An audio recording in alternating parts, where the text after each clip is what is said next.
What's up everybody, welcome back to the channel. Today's video is going to be a little bit different, but it's something that I think we all run into sometimes. We all hate it when we show up to the tackle shop or we go to buy something online and the color we want in a jig or in a shaky head or a darter head or something like that is out of stock. Well, I'm going to show you how to fix that. You can buy a lot of that stuff in unpainted colors and all you gotta do is paint them yourself. It's something that I've done for a long time. For example, I just bought some 6-inch shaky heads and the green pumpkin color that I wanted was out of stock. And I saw that they had the new raw color and it's basically just an unpainted lead color. I was like, I'll buy a bunch of those because I can paint them whatever color I want. So I'm gonna show you how to go about doing that. It doesn't matter what brand it is, if they have an unpainted color, because a lot of times those are the last ones to go out of stock. You can buy those, paint them yourself, and you're good to go. You're gonna have something that is gonna be just as good as the one that you would buy that was already painted. For example, right here, we got the 3/8 Divine Shanky head from 6 cents. No paint on it, just a regular, raw, unpainted color. It looks like there might be a clear coat or something like that on there, but that's not gonna be a problem.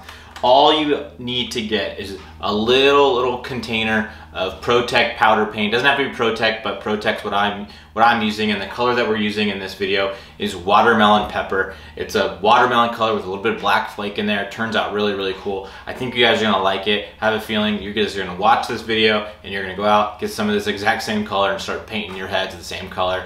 One of my favorite go-to colors when I'm making my own tackle, but in this case, we're gonna be making these a custom color that nobody else can get. So something else that you're definitely gonna need is a heat gun or something to heat up your jig heads. In this case, it's gonna be these Divine shaky heads, and all you need to do is heat up the lead part, which is the unpainted silver portion of these shaky heads. All we're gonna do is heat them up, and then we're gonna dip them into the ProTec powder paint and then let them dry. After they're dry, all you gotta do is make sure there's nothing blocking the hook eye, and then we bake them, and the baking process cures everything. It just makes it a little bit more durable. Okay, so what I like to do is have a little pair of pliers, and I grab the shank of the hook with the pliers. The reason I like to do this is because I'm gonna heat up everything, and this is gonna keep my hand from getting hot or the metal from the hook shank heating up and burning my fingers or anything like that. So that's why I like to do that. One other thing you need to do is shake your ProTec powder paint. I typically use what's called a fluid bed, and that just puts air into a different cup that has the paint in it, and it just keeps everything loose, because that's how you're gonna get the most even amount of paint on the head of your piece of tackle that you're painting. I'm gonna shake this up, and you wanna do that because it's gonna be the best way for you to be able to loosen up your paint. You're gonna just shake it up for, I don't know, 30 seconds or so, and once you do that, we'll heat up the shaky head, and I'm gonna do it for like 15 to 20 seconds, just like that.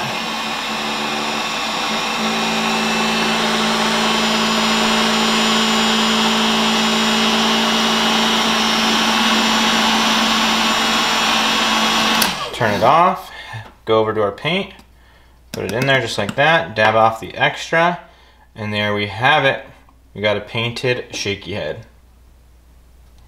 Okay, so I'm gonna do this a couple more times for you just so that way you guys can see it yourself a couple extra times. I'm just gonna turn the heat gun on, put the head over it, 15-20 seconds like I said. Depending on what size head you are doing, depends on how long. The smaller the head, the less amount of time. The larger the head, the longer it's gonna take you to heat everything up.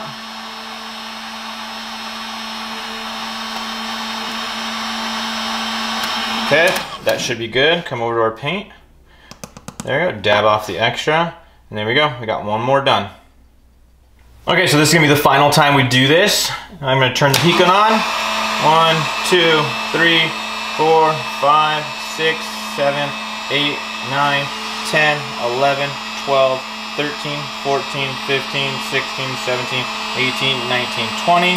Turn it off, go over to our paint, put it in there, get off the extra, and there we go, we got one more. Looks pretty good. So something you guys gotta keep in mind when you're doing this is don't burn yourself. The heads of these shaky heads or these jigs or whatever you decide to paint are gonna be hot. you're heating it up to a temperature that's melting that powder paint onto those heads. So they are very hot. So don't touch the paint, don't touch those heads when you heat them up or anything like that. You're gonna need to let them cool down.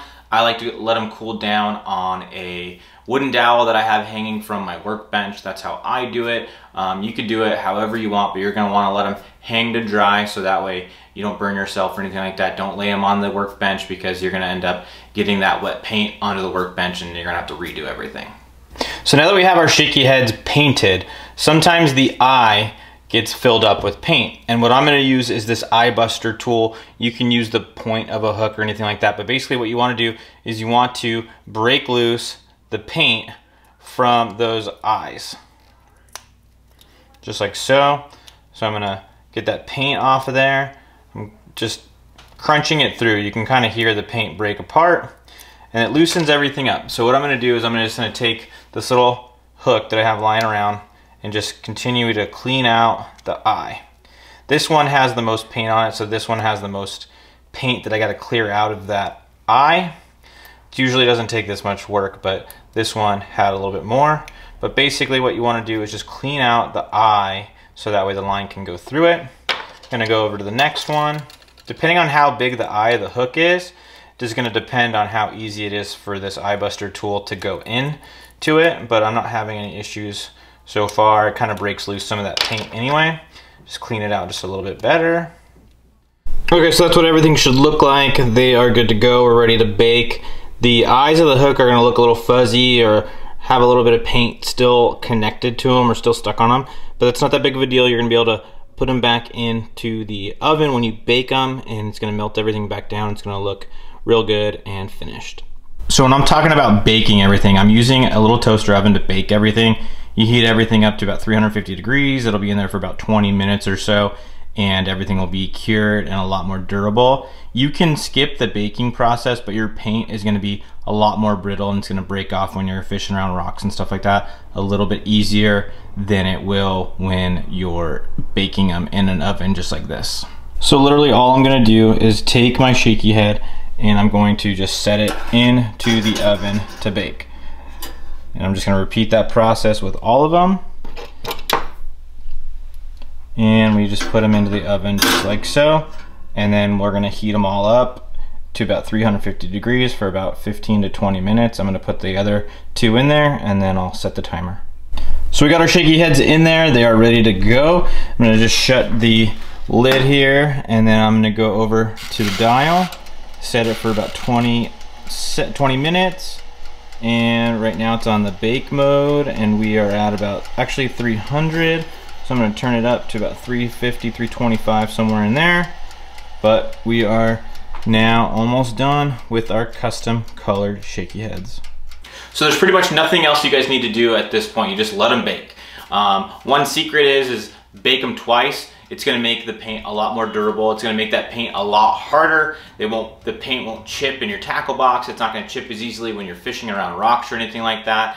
I don't always do it, but a lot of the times I will bake twice. And what you do is you put them in there for the first 20 minutes. They get all hot and everything. Then the timer runs out, the heat stops. I let them cool back down, and then I'm gonna do that process all over again so they get hot again, they rebake, and that just makes that paint a lot more durable and you're not gonna be chipping paint off as easily. And these are gonna be just as good quality as you would get in the store from a store-bought bait. Well, there you have it. They're all done. I baked them twice just like I recommended. These things turned out really, really good. I love that watermelon pepper color. It's a great clear water color and just a staple that'll get bit pretty much anywhere in the country. So do yourself a favor, get yourself some ProTec paint and start having some fun. Get some of those unpainted lead colors and get some custom stuff going, or just revamp some of your older stuff that needs a little TLC. But I hope you enjoyed learning how to do this. Well, that's gonna do it for today's video. I hope you guys enjoyed learning how to customize your own store-bought tackle. This process can be done on a bunch of different terminal tackle items. So if you're ever in that situation where you go to the tackle store, you go online and you can't find the color that you're looking for, but they have this raw, unpainted color, all you gotta do is get the right color ProTec powder paint and heat them up and paint them, bake them to dry so that way they are as durable as what you'd expect them to be. And there you have it. You have the right color, It can be a customized color. The sky's the limit in terms of how you can paint these heads. So I hope you enjoyed learning more about it in today's video. And if you're new to the channel, please hit that subscribe button. And if you have any questions or anything like that, make sure to drop comments and questions down in the comments section. And I'll be linking everything that I was using in today's video in the description as well. So that way, if you want to just click in order to get something, you can. And there's also a lot of awesome discount codes in the description of today's video as well. Again, thank you guys for watching, and I'll see you guys next time. See ya.